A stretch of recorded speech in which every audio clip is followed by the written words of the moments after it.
2 News begins right now with breaking news.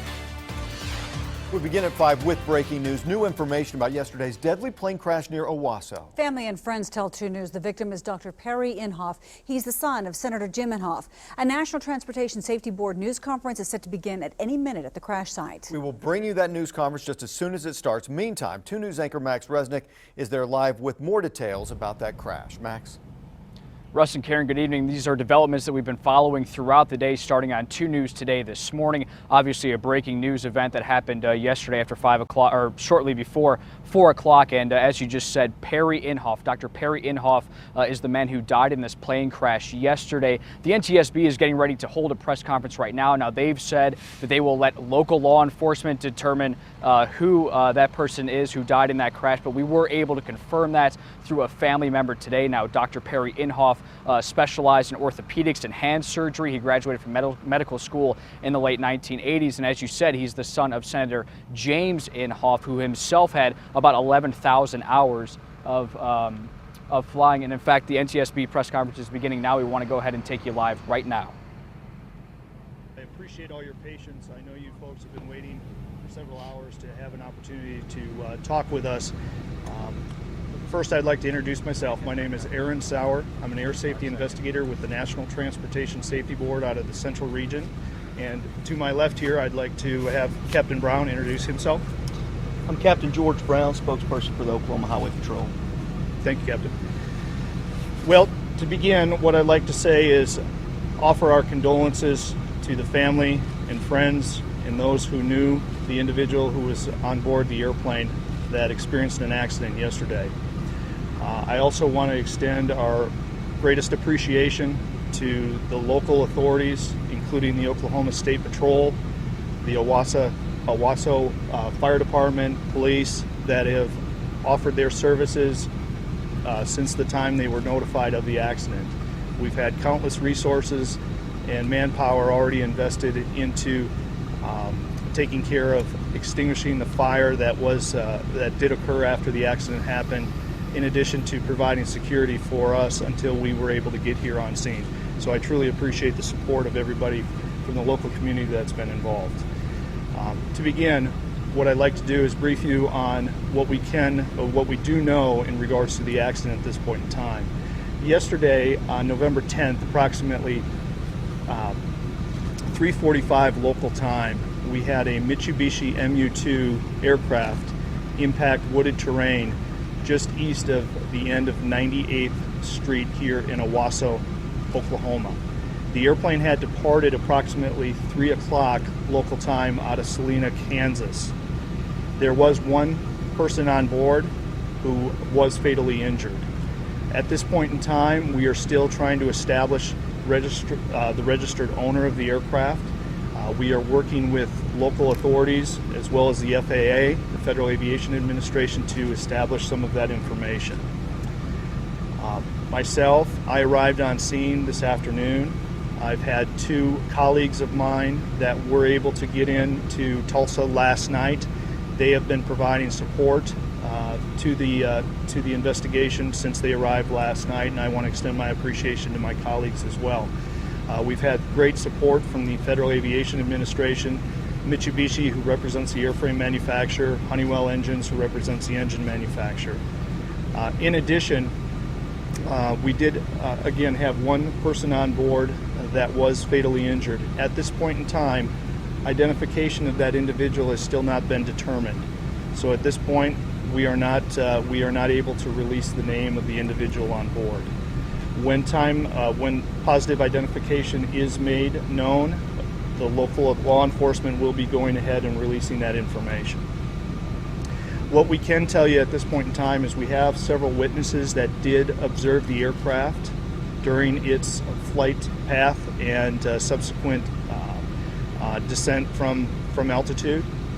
The aircraft was on approach to runway 18 left at Tulsa. That was the destination for this particular airplane. We are still gathering witness information. We do plan on interviewing those folks personally, but at this point in time, I personally have not done so. My team is comprised of the Federal Aviation Administration, Mitsubishi aircraft, Honeywell engines, and we've also been in coordination with local law enforcement. We have spent the better part of the day documenting what we can on scene. The aircraft did sustain a post-crash fire. After the aircraft did impact the terrain, there was a fire and that was extinguished. The aircraft was destroyed by the fire. However, there's a lot of information that still is to be gathered out there. So we'll be spending the next couple days documenting the site. In addition, we'll be gathering maintenance records for the aircraft. We understand that many of those records may exist at a company here in Tulsa, so we are in the process of gathering that information. We are also in the process of gathering any information we can involving the pilot in what his training, what his experience, and all of that information may be at this point in time. In addition, the NTSB has several folks in our headquarters in Washington, D.C., specialists around, surrounding air traffic control, radar, weather. All of those aspects we'll be taking a look at a little bit more in detail, and we have specialists working those aspects right now.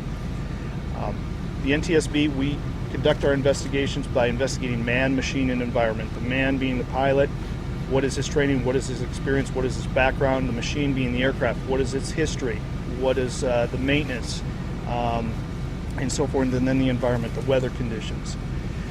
The aircraft will be here and we'll be documenting it for the next 2 days. We do have some preliminary arrangements already being made to help us move some items for us to do continuing investigative work on what is left of the aircraft. And from this point forward, we'll be spending a couple days out here. We'll be reviewing those maintenance records. The aircraft will then be recovered out of this location, be moved to a secure facility to be determined at this point in time.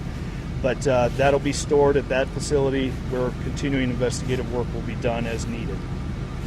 A preliminary NTSB report should be available on our website, which is www.ntsb.gov, within the next week or so. So I advise you, if you would like further information, that'll be available within probably next week. With that, I'd like to go ahead and open it up to any questions that any of you folks may have. Yes, sir. Morgan Chesky, KSCO 5 News. Do you know, in fact, there was just one person on board that airplane when it went down? That's correct. There was one soul on board. And from what you've seen today, is there anything that will lead you to a preliminary cause of crash right now? No. At this point in time, we just arrived on scene. Our investigations are very complex, very thorough, very detailed. They do take time. Certainly way too soon to speculate on any type of cause. Talk about access to the crash scene. I know it's heavily wooded back there. That's correct. What's that been like? Has that been a challenge for you guys to investigate the scene today? No, actually, some of the fire rescue personnel, they did have to cut some of the trees down in order to gain access with their equipment to get back there, which made the access for us once we arrived on scene a little bit easier. There are some challenges just given the nature of how the wreckage came to rest and some of the hazards that are associated with that. But my team is very well trained in dealing with these types of scenes, that we're certainly taking every precaution to make sure everybody is safe and a subsequent accident doesn't occur. Have you been able to recover the black box inside the aircraft as well as information about? This particular aircraft is not equipped with what you would consider a cockpit voice recorder or a flight data recorder. So none of those black boxes have been recovered. That fire that broke out, you can tell it happened post-impact, not in the air on the way down? All right, and as you just heard, the NTSB is out here. That was Aaron Sauer from the NTSB, joined with Captain George Brown from the Oklahoma Highway Patrol. And as they just said, they will not be identifying the victim in this plane crash, but we were able to touch base with a family member of Dr. Perry Inhofe, who confirmed to us that it was, in fact, the doctor who was on that plane. You heard Mr. Sauer talk about the drop in altitude that witnesses noticed. We went to FlightAware.com to try to track that flight to get a good look of it, and you could see where that flight plan suddenly ended just before the Tulsa airport. And we can tell you that the plane actually dropped about 5,000 feet within a matter of 4 minutes. Let's go ahead and roll some of that sound that we have with one of those witnesses who was actually flying behind Dr. Perry Inhofe. We flew, as we banked, we could see like I said, what I know now to be the wreckage. And we were all wondering, is that a wildfire, or are people out burning leaves, or is it the wreckage of the plane? As Mr. Sowers said, they will be out here for the next couple of days continuing their investigation. They also take hold of the plane and move it to a different location to further study that as well. This press conference is ongoing. If you want to continue watching that press conference, head over to KJRH.com. Live near Owasso, Max Resnick, 2 News works for you. Max, thanks. And just to reiterate, we have confirmed through the families Dr. Perry Inhofe, the son of U.S. Senator Jim Inhofe. Now, FAA documents show that Perry Inhofe had just bought the Mitsubishi Turbo twin-engine plane. Pilots described it as very fast, and some say it can be dangerous with short wings, almost similar to a Ferrari. Only on 2. Reporter Liz Bryant talked to Dr. Inhofe's neighbor and colleague. Liz? Well, good evening, Karen and Russ. Here at 65th and Yale, Dr. Perry Inhofe worked inside this building behind me at Central States Orthopedics. He's one of only 6 hand surgeons in Tulsa, according to this man, Dr. Brian Chalkin, who's one of those hand surgeons. Now, Dr. Chalkin is also Inhofe's neighbor of 9 years. A friend texted him at 1 a.m. to alert him of this death. Dr. Chalkin opens up about his tennis partner. He says Perry made a name for himself, never depending on his father's legacy. Chalkin learned a lot from the surgeon he calls extremely smart, meticulous, and super organized. I'll miss the driveway meetings that we used to have.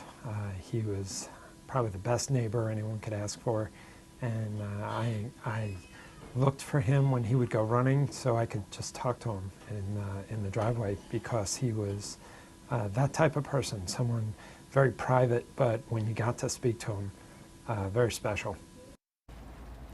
Dr. Chalkin says Perry Inhofe has a hangar at Jones Riverside Airport in West Tulsa, and that Dr. Inhofe's sons follow in his footsteps. One attends Duke University, the other attends Booker T. Washington High School right here in Tulsa, and just like their dad and their grandfather, they have a passion for flying.